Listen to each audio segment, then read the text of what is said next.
عندي ولاد صادق في ميدان باب الشعريه بيعملوا الاكل قدام الناس، مفيش حاجه مستخبيه وما عندهمش مطبخ بيعملوا فيه.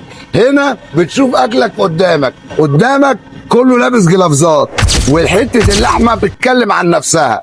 هنا عند ولاد صادق اكل عمرك ما هتاكله في اي حته تانية، بيرجعك بالزمن 40 سنه ورا. صل على سيدنا النبي حبيبك، اللهم صل وسلم وبارك عليك يا حبيبي يا رسول الله.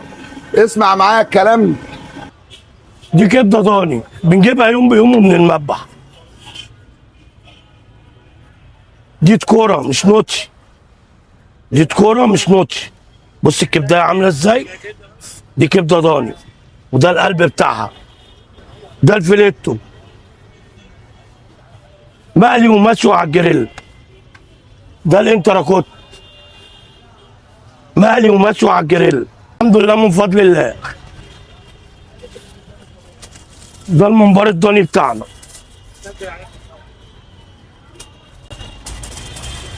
كل الناس عندها بس احنا برضو متميزين. ده القلب الجملي.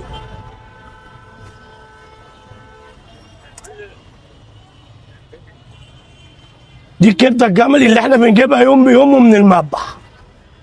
عيدان مفيش حاجه كبيره. دي المقاصي بتاعتنا. ده السجق الضاني بتاعنا. ودي الكفته الضاني بتاعتنا. ده المشكل بتاعنا.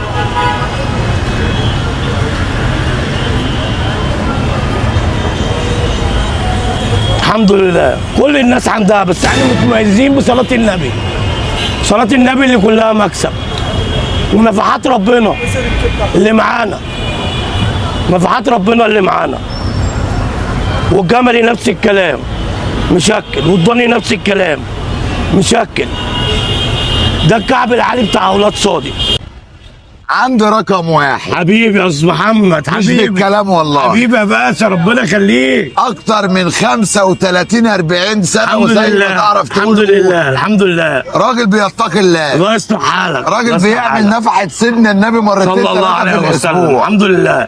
لما تاكل من عند ولاد صادق وعند المعلم خالد صادق حبيبي في ميدان باب الشعريه لازم تعرف ان انت دخلت عند البراند بتاع الغلابه. حبيبي يا باشا ربنا يجعلك اللقمه مسؤول. الحلوه بتاكلها في ميدان باب الشعريه قدام تمثال الفنان عبد الوهاب. قول لي ايه، وانا صورت معاك قبل كده ودايما ما شاء الله لما باجي لك بشوف عندك الخير. سر النجاح كله في النفحات بتاعت ربنا وبركه سيدنا النبي. كتر من نفحات وسيبها على الله، وربنا عنده اكتر من اللي عند العبد. الحمد لله نفحات بتبنى حاجات كتير قوي وبركه سيدنا النبي صلى الله عليه وسلم.